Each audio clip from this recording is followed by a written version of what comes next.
Maintenant, j'en viens au sujet de notre restauration capillaire. Donc, j'ai regardé vos cours Instagram, j'ai vu votre site web, je vois votre Facebook. Ce que je dis, c'est que vous n'êtes pas un simple médecin.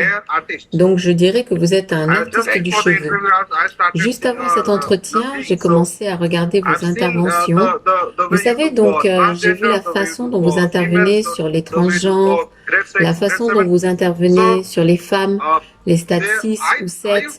Alors, avant, je pensais, vous savez, je suis un vrai passionné d'art, mais quand j'ai vu votre travail ces 4 ou 5 derniers mois, quand j'ai vu vos résultats, et bien sûr, la façon dont vous créez le dessin et planifiez l'intervention, vous avez une connaissance artistique.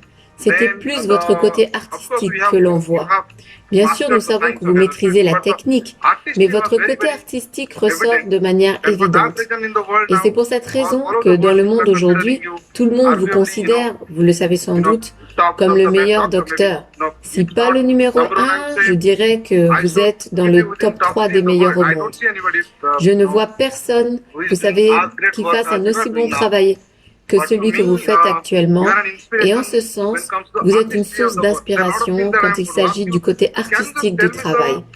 Il y a plusieurs choses que je vais vous demander. Pouvez-vous me dire juste comment vous vous êtes intéressé à cet aspect artistique et pourquoi beaucoup de gens vous accordent de l'importance sur ce point précis? Merci Pradip.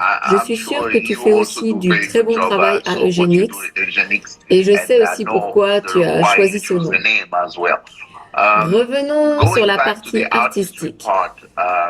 Tu peux apprendre les points de repère et faire un travail techniquement parfait. Mais ce qui est important pour moi, c'est quand le patient me dit que même le coiffeur n'a pas remarqué qu'il avait fait une greffe de cheveux.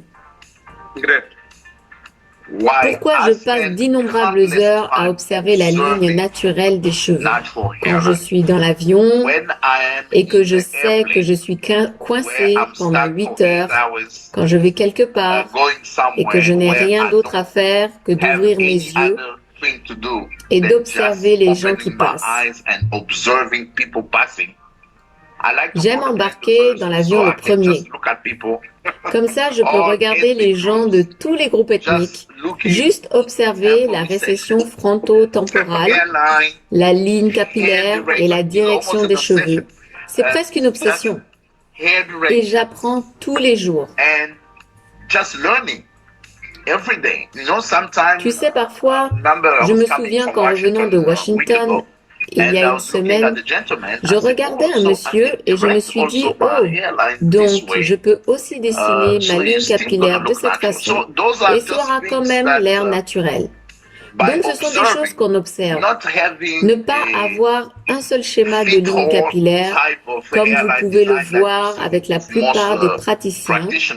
C'est pour ça, vous savez, que je propose toute une conception et théorie sur la ligne frontale capillaire, expliquant qu'elle devrait correspondre aux structures osseuses ou aux traits du visage, plutôt que simplement au point de repère d'une ligne frontale plate ou courbée.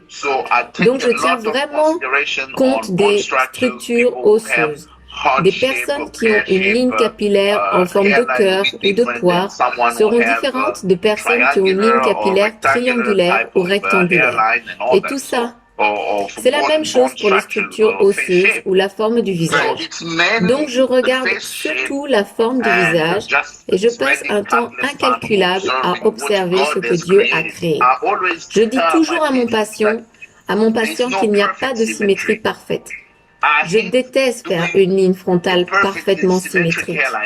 Et j'ai parfois dû dire aux patients que j'avais fait une asymétrie exprès. Parce que si vous regardez dans la nature, il n'y a pas de symétrie parfaite. Donc si on fait une symétrie parfaite, cela pourra sembler correct, mais il y aura un aspect fabriqué, parce que ça ressemblera à une perruque. Et du coup, ça ne sera pas parfait. Donc je leur demande généralement de me faire confiance. Et dans mon travail, Quand je dessine la ligne frontale, je fais la ligne au crayon, je prends la photo et je peux voir que c'est un peu tordu. Mais quand les résultats sortent, quand les résultats sont là, ça n'a pas l'air tordu. Ça a l'air parfait. Merci beaucoup d'avoir regardé cette vidéo. Pour plus de bon contenu, n'oubliez pas de vous abonner et d'aller également sur bhrclinique.com pour commencer votre aventure capillaire avec une évaluation gratuite du Dr Bissanga. Merci beaucoup, commençons ensemble et au plaisir de vous voir bientôt.